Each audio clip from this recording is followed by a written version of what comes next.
52 minutes, on va parler de la pièce Le destin tragicomique de Toby et Not Toby qui est présentée à la Cité francophone, invitée par l'Uni-Théâtre. C'est une création de la Britannique Sophie Brèche et du Québécois Louis Fortier.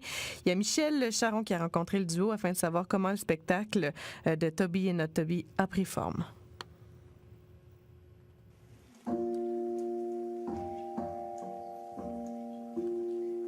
Il faut savoir que la source qui a créé tout ça, ce sont les deux personnages. Les deux personnages sont nés dans une autre production auquel Sophie et moi on a participé en France en 2008. Dans la distribution, dans tous les personnages et tout ça, il y avait deux rôles dont personne ne voulait. C'était deux rôles qui n'avaient pratiquement pas de parole. C'était deux rôles de soldats complètement paumés. Et le jour même, Toby et Not Toby sont nés en fait. Le directeur du théâtre en Bretagne, il est tombé amoureux des deux personnages. Je lui ai dit, écoutez, si vous avez un spectacle avec ces deux cocos-là, je vous l'achète. J'ai dit, écoutez, c'est génial, justement, on est en train de penser à ce concept, on a déjà commencé, blablabla. Un gars s'essaye. Une année plus tard, on avait quelques dates en Bretagne et c'est vraiment été le début du spectacle. On était bien inspiré par plusieurs choses. Laurel et Hardy. Donc, d'où est venu Toby, qui veut dire, voilà, quelqu'un en chair, quelqu'un qui a mangé beaucoup. Et Not Toby, qui veut dire forcément l'opposé. Et du coup, on était très influencés par Laurel et Hardy, par Chaplin, par Shakespeare aussi. Donc ça, c'est vraiment nourri et enrichi notre travail. On est parti de là. Et bien sûr, oui, c'est un jeu de mots, donc Toby et Not Toby, to be or not to be. Et on utilise pas mal, on était bien influencés par Hamlet dans notre jeu aussi, dans notre histoire. On s'est rencontrés à l'école internationale de Jacques Lecoq à Paris. Et du coup, on était dans la même classe et ça faisait assez vite, voilà, il avait un peu d'électricité. On s'est trouvés vraiment très très tôt, voilà, avec cette envie, ce désir de travailler ensemble. Et donc, il y a déjà 17 ans à Paris. I want to die, I want to die, I want to die, I want to die, oh laissez-moi mourir. Donc, on s'est beaucoup nourri de l'œuvre de Shakespeare. On a lu énormément. Mais en même temps, il ne fallait pas juste régurgiter du Shakespeare. Donc, l'œuvre de Shakespeare qui était une source très, très puissante pour nous.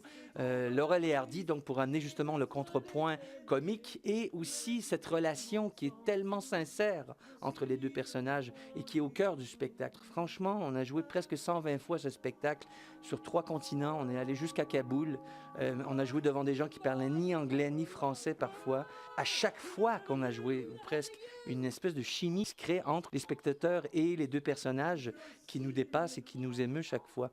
Donc Shakespeare, Laurel et Hardy, et puis c'est vrai que la troisième grande source d'inspiration, ça a été comment le monde a changé depuis 2008, qui a ruiné des États, pas seulement des individus, mais des États. Et envolez-vous immédiatement pour l'opération Princesse du désert. Jusqu'à là, on a joué quand même plus que 110 fois. Et on espère toucher à chaque fois le public, soit par le comique ou soit par le tragédie. Mais on est parti de là. Ces deux personnages-là qui a fait écho aux gens qui regardent le spectacle, qui fait miroir des fois aussi à ce que les gens vivent de jour à jour. Et je pense que dans la vie, par exemple, on vit tous la comédie et la tragédie. Bon, mélangés comme ça, donc c'était un peu l'idée derrière notre histoire. Pleure pas, tout ira bien. Et je vais rentrer à la maison. Oui, on est presque à la maison. C'est vraiment un spectacle qui est parti du cœur pour nous. C'est une fable qui permet de sentir que, franchement, l'amitié, l'amour, ça reste un peu comme dernier recours qu'on peut avoir, en tout cas que nous, les pauvres et les plus pauvres que nous, on a contre le cynisme érigé en système où, voilà, ce sont des hommes surtout et des femmes aussi, souriants avec les dents longues comme ça, qui sont au pouvoir. Comment on fait pour survivre dans un monde où être égorgeur, c'est la norme? Et est-ce que c'est possible de survivre dans un monde où être égorgeur, c'est la norme? Et si oui, comment? Donc c'est un peu la question que pose le spectacle à la fin, sans donner de réponse. Et ce sera mon anniversaire. Et tu m'auras fait un gâteau. Un gâteau à la fraise. Ah non, un gâteau à la framboise.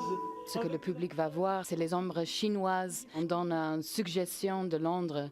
Après, on a des dessins, des animations. On utilise les rideaux, mais de manière très différente à chaque fois. Vraiment, on plonge le public dans des atmosphères très variées et ça prend une grande partie du spectacle parce que notre objectif aussi, c'était que si personne parlait français, ils pouvaient quand même comprendre le spectacle.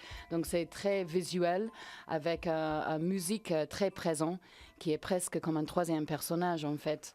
C'était une des choses qu'on voulait vraiment faire avec ce spectacle-là, c'est d'amener le public dans un voyage avec plein d'émotions différentes. On est parti de là.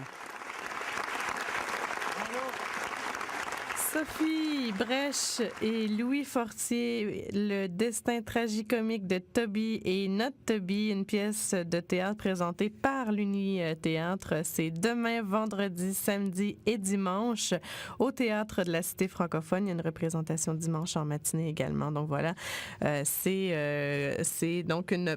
Parlant d'art, je peux vous dire le nom de notre gagnante pour l'Opéra de Calgary, Les Noces de Figaro. Bravo. Félicitations à Madame Denise Bouchard de Calgary. C'est elle qui ira voir l'une des 3 représentations, celle du 4 février. Il y en a d'autres.